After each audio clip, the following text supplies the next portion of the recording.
সকালবেলা ঘুম থেকে উঠে আফসান বাবু তার পাপাকে ডেকে বলছে, পাপা অ্যাপেল পিকিং যাব, পামকিন পিকিং যাব। তার কি যে বায়না যাওয়ার জন্য। সো কি আর করার, আমরা রেডি হয়ে যাই অ্যাপেল পিকিংয়ে যাওয়ার জন্য ফার্স্টে। কিন্তু অ্যাপেল পিকিং ফার্মে গিয়ে দেখি যে টুয়েসডে হওয়ার কারণে আর কি ফার্মটা বন্ধ ছিল। সো আমরা তারপরে পামকিন পিকিংয়ে চলে যাই।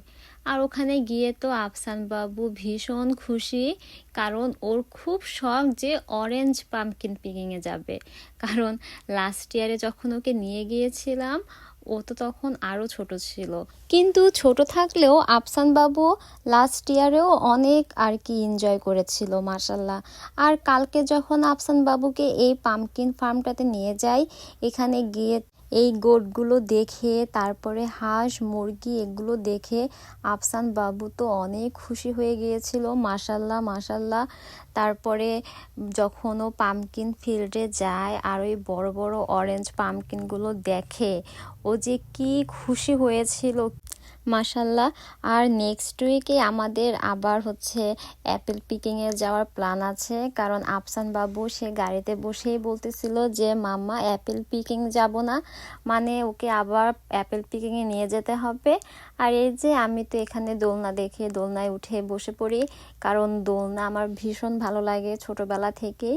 আর আফসান বাবু একটু খেলা করে নিল আর কি, ওকেও স্লাইডিংয়ে উঠিয়েছিলাম। আর তারপরে তো এই যে মা ছেলে সুন্দর সুন্দর আমরা ছবি তুলেছি আর ভিডিও করেছি।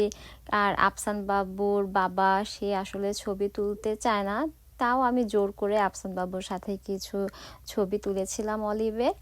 আর এই যে এখানে আফসান বাবু বসে, সে তো আর নামবেই না, বাসাতেই আসবে না, সে হচ্ছে ভ্যানের উপরে পামকিনের সাথে বসে থাকবে।